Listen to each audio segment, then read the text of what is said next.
Welcome to Women We Should Know with international speaker, mindset reset mentor, author, and your host, Leslie Michaels.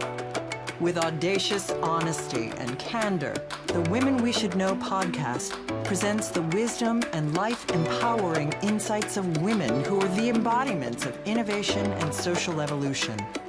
Please join Leslie as she shares potent conversations that will inspire your personal and professional evolutions. Welcome to Women We Should Know. Welcome back to Women We Should Know, the podcast where I have the honor and the privilege of consistently bringing to you the voices, the tenacity, the innovation of women who do not color inside of the lines, who do not get into boxes created by other people. And as you've heard me say so many times, the most brilliant part of meeting and conversing with these women and bringing their conversations to you is that every one of them leaves the light on so that we know where the path is, should we choose to follow in their footsteps. And today is like every other in one sense, and that is that I have a most brilliant woman to share with you. How I love my job. Nina Simons is co-founder and chief relationship officer at Bioneers and leads its Every Woman's Leadership program. Throughout her career spanning the nonprofit, social entrepreneurship, corporate, and philanthropic sectors, Nina has worked with nearly 1,000 diverse women leaders across disciplines, race, class, age, and orientation to create conditions for mutual learning, trust, and leadership development.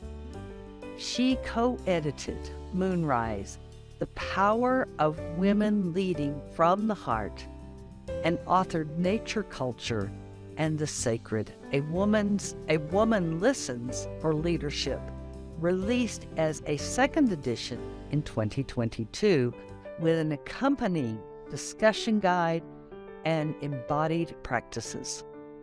The first edition won Nautilus Awards in the categories of Women in the 21st Century and Social Change and Social Justice. Both books are being used to inspire and ignite learning in individuals, circles, and classrooms. It is my profound honor to introduce you to Ms. Nina Simons. Good morning, Nina. Thank you so much, Leslie. It's a delight and an honor to be here with you, and what a beautiful introduction. Thank you.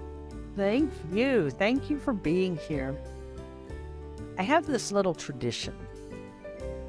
I like to ask my guests at the beginning of each episode, what has already inspired you today?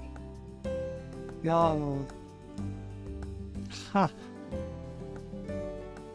Well, I am a pattern seeker and tracker. And I just, prior to this, came from a webinar about anti-Semitism. And it had me thinking about the revelatory discovery for me that I learned from Ken Burns' documentary called The U.S. and the Holocaust. Oh, right. That Hitler patterned his plans for exterminating the Jews after the U.S.'s treatment of indigenous people and slaves. And all of that got me thinking about how everyone in this country probably has some kernel of intergenerational trauma in them. And that a lot of the worst harms in the world have echoes of other people's traumas and other people's treatments and genocide in them. So, I mean, it's a weird kind of dark thing, but recognizing the pattern was inspiring to me and interesting. Well, while it is a weird kind of dark thing, don't you find it essential that we find the courage, that we muster up the courage to look deeply into those shadows in order to cease to perpetuate them? Well, absolutely. And I would actually go a step further, Leslie. I'm coming to believe that part of the particular gift of women in leadership has to do with our ability to embody and integrate the traumas and difficulties and obstacles we've been through. I think that our culture has oriented us to turn away from those things and to try to either put them under the rug or ignore them, when in fact I think they're part of the source of our particular resilience as leaders and our capacity to get up and brush ourselves off when we've been thrown off a horse and keep on going.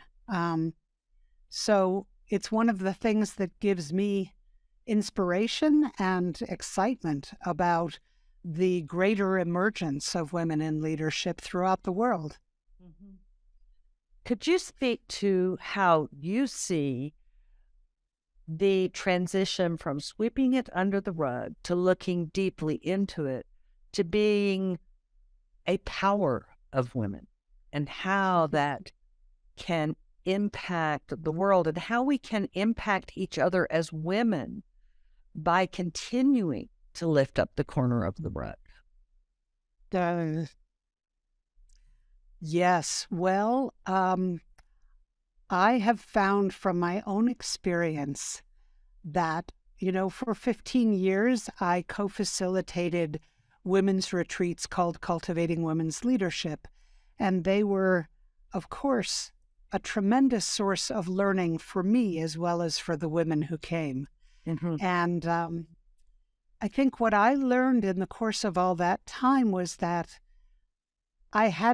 cultivating my own leadership involved stripping away often unconscious or belief systems that I had been previously unaware of. And we developed a morning ritual called Compost and Cauldron, where each morning we would sit in circle and we would talk about what we had discovered about ourselves in the day before that we wanted to compost, what we had witnessed.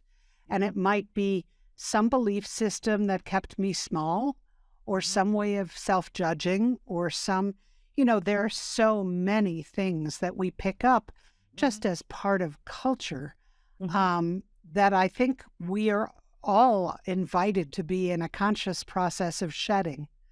And, for me, there is something very exciting about turning towards what is scary and what calls us, And one of the greatest quotes I've heard recently, Leslie, was from Malidoma Somé, who said, "Conflict is relationship's way of asking us to go deeper." And I was like, oh, right? And I write a lot about rupture and repair in my book, and about how all relationships are a function of rupture and repair. But it's how we turn toward the repair. And I think that's true inside of ourselves as well as with each other. It's how intentionally and fiercely we turn towards the repair. So, I feel like part of what is keeping me young at this point, at 66, is turning towards the things that I don't understand, that scare me. I once heard a brilliant woman activist say, "The way I know I'm on track is that I smell my fear and I head straight for it." And I love that one too. Right? When I heard that, I thought, wow, that sounds like a lot of macho crap. But then the more I thought about it and the more I saw her model what she did, which is, of course, part of how we grow each other, the more I thought, oh, she's right. You know, some of the things that I've been most fearful about speaking about in public have turned out to be the greatest blessings when I just did it. And although I felt like I might be jumping off a cliff and might land splat, each time there were unanticipated benefits that came from facing those fears. Absolutely. That's my new favorite. My old favorite was Muhammad Ali said, if your dreams don't scare the hell out of you, you're not dreaming big enough. And I've carried that for years, but I think that Mr. Ali has just been outdone. Well, but part of the answer to your question, I think, involves our making peace with our, quote, negative emotions. Yes. Of fear and despair and anger. We all have them. And I think we've all had so much good girl training to sweep them under the rug. And actually, I've come to believe that they're part of nature's way of telling us that we need to pay attention to something. Yes, absolutely. Yeah. I could not agree more. Two things I want to circle back to and unpack. First of all, I just want to comment on the fact that you call it compost and cauldron, because there is so much talk about releasing and transmuting and this, that, and the other. Basically, language around getting rid of. But compost is something rich. It's taking something, the potato peels that are no longer of value, and turning them into something that births new life. I love that language. I just want to acknowledge that language. Beautiful. Yes. And the other thing about you learned as much as you taught when you were in these leadership classes. I have never found a more educational experience than teaching others. And I'm a chronic learner. I'm your 66-year-old sister. And we've had that conversation. Right. And this is one of the things that compels me, absolutely compels me, to invite women to lift one with you. Because if you lift one with you, you must share your wisdom. You must share your knowledge. And in the process, you find the gaps. Yeah. Well, and I find that mother life keeps challenging me, Leslie, to walk my talk more and more with more and more integrity. And, she finds ways to illuminate for me the places where I'm not. And, that seems to be a part of my life process, and I relish it. I hear you. It's been a week when she's had the faucet on full blast for me. Right? Yeah. Sometimes she turns it down to a trickle and lets me catch my breath. But this week she's had that faucet running full blast, and I relish it. Yeah. Yes. Yeah. Speaking of learning, I would love for you to speak to something that you do speak to, and that is what the patriarchy doesn't want us to discover. Sure. I think, Leslie, the very biggest aha for me after 20 years of convening Women Who Lead Change has been how profoundly women who are in authentic intention and alliance can grow each other's capacity.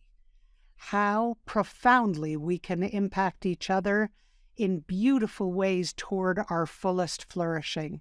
Yes. And when I realized that, I thought, oh, well, that explains why the patriarchy has set us up to be in catfights, in competition, to have all these films about women scratching and clawing at each other, when in fact there is so much joy in seeing each other as allies. And recognizing we actually hold the tools for each other's blossoming. And so, suddenly all that ranking made sense and to me. And I think, I can trace it back to the burning times and before, right? So there is a long, long legacy of demonizing women. And I think it's because of our inherent power, honestly. It seems obvious to me, patently obvious to me. Yeah. Now, for the uninitiated, Nina, would you address the burning times? What is that? What did it mean? Sure. And how are we still carrying and demonstrating the seeds of that? Yeah. Well, the burning times is a period in European history, about 300 years long, where most of the countries in Europe and many other nations around the world had correlative kinds of experiences. During the burning times, which I learned about through a film that's available for free online that was made in the early 90s. It's a little dated, but the information in it is potent, and it was my biggest awakening. And in the burning times, when I saw that film, I learned that 7 generations of children watched as their mothers and sisters and aunties and grandmothers and nieces were systematically persecuted and burned and tortured for the supposed crime of being witches. Yes. And when I saw the film, I remember feeling, oh my gosh, I know that this story lives on in my bones. And I don't think I knew then about intergenerational trauma, and the fact that science has since proven that it's true that traumas can pass on through generations. But seeing the film set me on an inquiry and a research where I learned that not only were all these women systematically demonized, but many of the systems of civilization were transferred from the purview of men to the purview, from many of the systems of civilization were shifted from the purview of women to the sole purview of men. And for example, during that time, there was a huge transfer of wealth.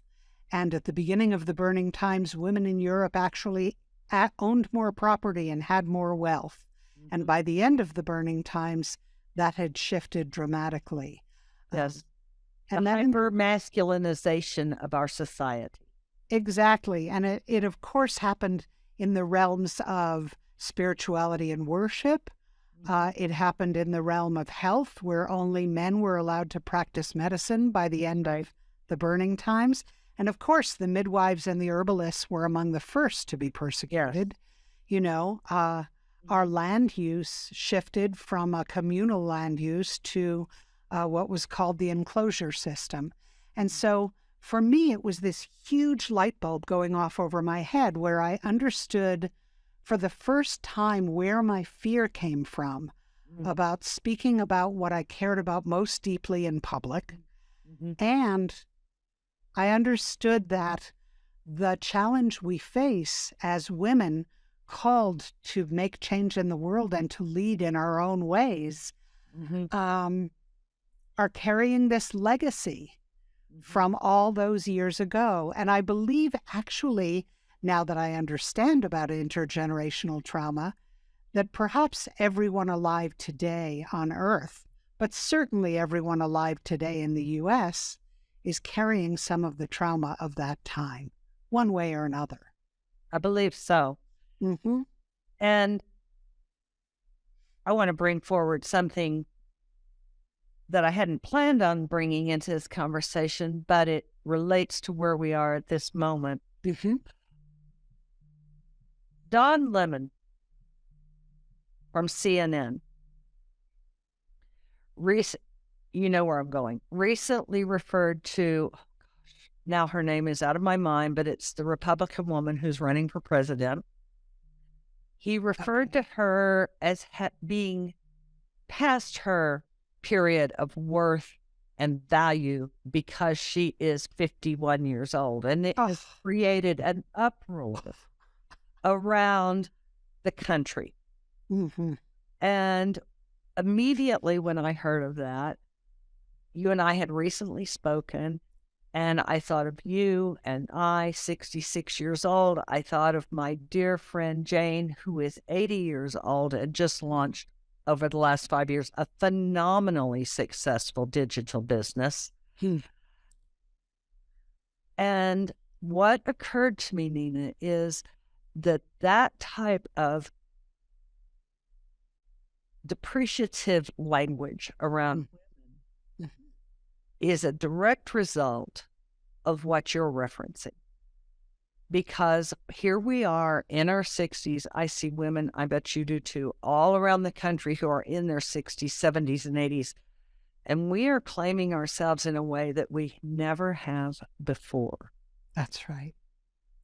You know, there's an indigenous saying that when you reach elderhood as a woman, that is the time that you get to have yourself. And oh, yes. Right? And I think it's so true. And yes. The comment that you're quoting, I mean, of course, it makes me bristle, because its implication is that when you're past childbearing age, you have no use to society. Precisely. Yeah, yeah. And, you know, I'm childless by choice, and I believe so are you. I am as well.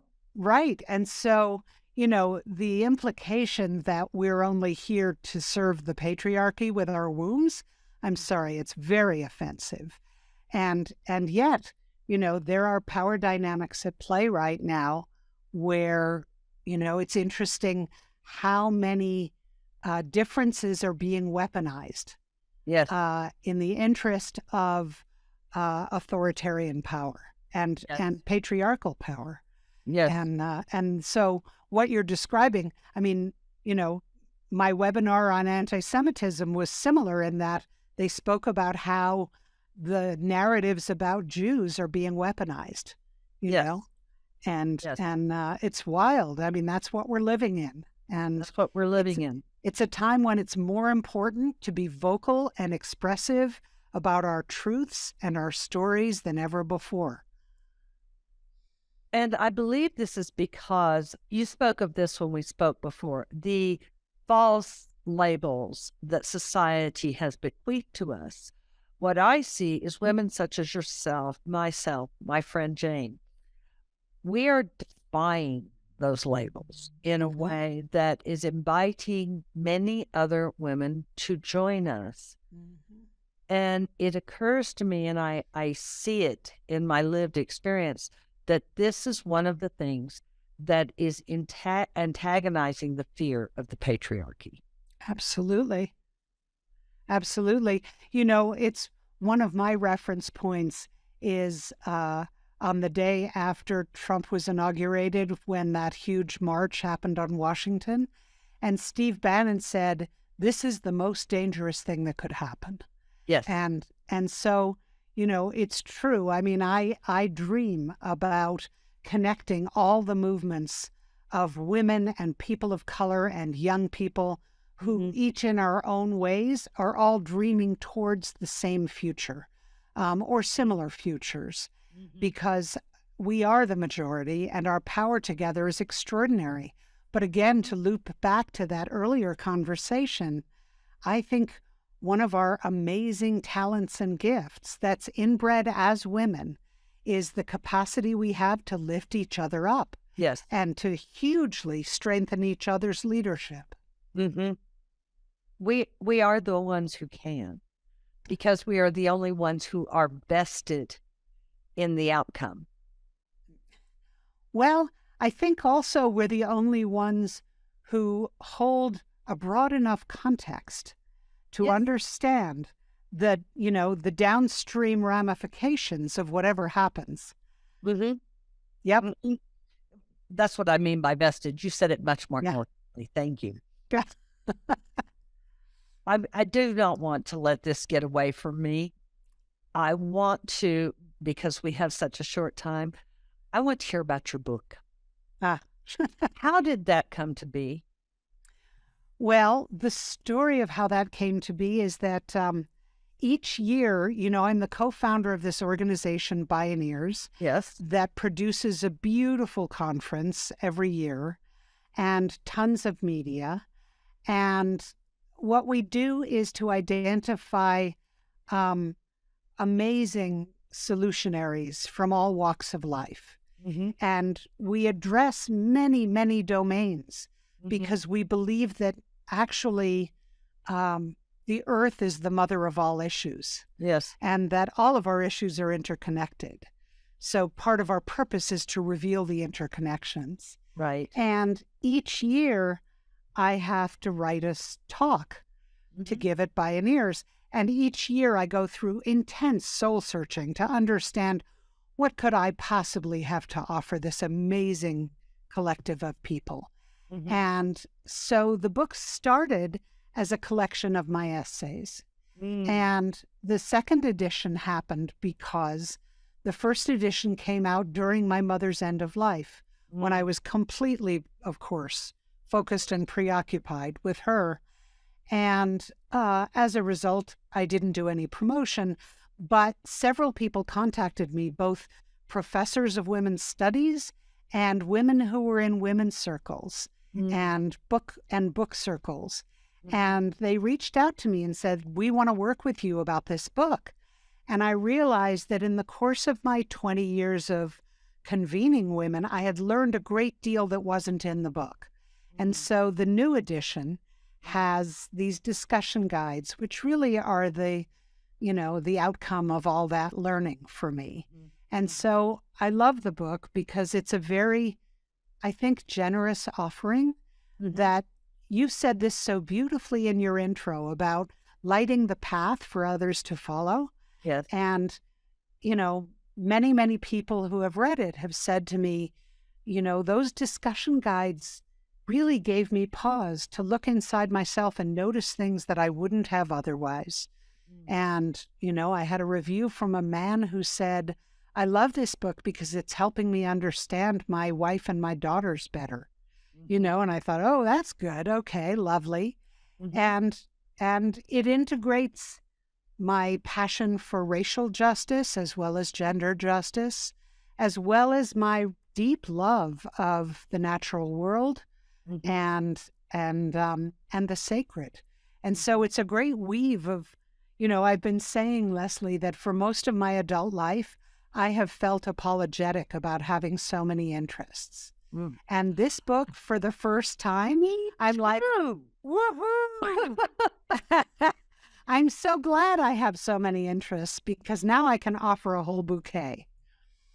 I love that you said that because I know exactly what that feels like. And I don't think I'm that special in the specific regard of being the only one. But you're the first person I've heard say that out loud. And I love that you say that out loud.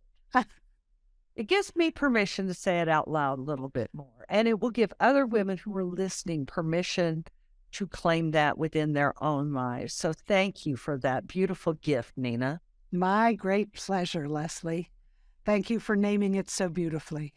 Oh, you're welcome. Okay. Now, women, I'm going to do for you what I always do for you. In the program notes will be all of Nina's contact information, her book links, her email, everything. And there's also going to be in the book notes a very special surprise that we're going to discuss in a moment. But first, let me remind you, subscribe, like, and please comment. Now, I always tell you, you don't have to be the most and the loudest one in the audience applauding. An honest critique is welcome because my intention is not just to be flattered. that doesn't really get us anywhere, does it, ladies? My intention is to create ongoing conversation. Join the conversation. And one more thing. I always ask you this. Who do you know? Who do you know who will benefit from Nina's wisdom? Be a good sister. Forward this to her. It's not up to you whether or not she watches it. It's up to you whether or not you are a good sister. So share, like, comment, and subscribe. Now, Nina, I just tempted everyone and told them you have a very special surprise. So I hope I did not mislead the audience. Not at all. Well, I have two different surprises. Ooh. One of them is about the book, and the URL for this, in order to get a free download of the introduction of the book, you can visit bioneers.org/NCS book. Great. And And you don't even have to remember that, ladies. We're going to put it in the program notes. Perfect. And the second one is we're offering everyone listening a discount to come register for Bioneers, because our annual conference this year is April 6 to 8 in Berkeley. It's an amazing program. I'm really proud and excited to feature it. And I think you'll find all kinds of things that will be a tremendous turn on and also really inspire you in ways you can't even imagine yet. So I hope you come. And if you do, please come say hello. I'd love to meet you. And that too will be in the program notes. And I will just give a little extra plug here. I've known of Nina for years. I've just recently had the honor and privilege of coming to know her. But one of the smartest women I have ever known has raved about her for years, has raved about Bioneers. And this is a woman who, like I say, she's one of the smartest women I know. It takes a lot to impress her because she's already absorbed so much. She absolutely adores her experiences with Bioneers. So do consider giving yourself this gift, this treat, and this blessing.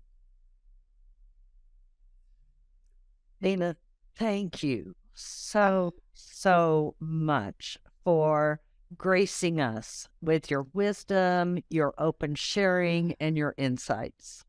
It is such a delight to be with you, Leslie. You do this so beautifully, and I'll come back any time. Oh, do you promise? I promise. Okay. And don't make idle promises. Okay, women, there's more to be had. Stay tuned. Thank you so much, Leslie. You're welcome, Nina. Thank you. Now, women, I know you got some nuggets today. Now, we have this way of dealing with our nuggets that I kind of dreamed up one day. And it was because I kept having golden nuggets and then I'd lose track of them. So what I invite you to do is to take little slips of paper and write one nugget per piece of paper. And then you take those pieces of paper and you just scatter them. You throw them on your messy desk. You throw them over there on the credenza. You take them home and throw them on the bar. And what's going to happen is in a week, 10 days, 2 weeks, you're going to come back across it. And that is your occasion to sit for a moment and be still and ask yourself, why did I write this down? What was the gift in it? What is it I wrote this down to give back to myself at a later moment? So write down your nuggets, make sure each one's on a different piece of paper, and scatter them about as gifts to yourself to discover later. And as you go through your day, please remember, you truly are stronger and wiser than you know.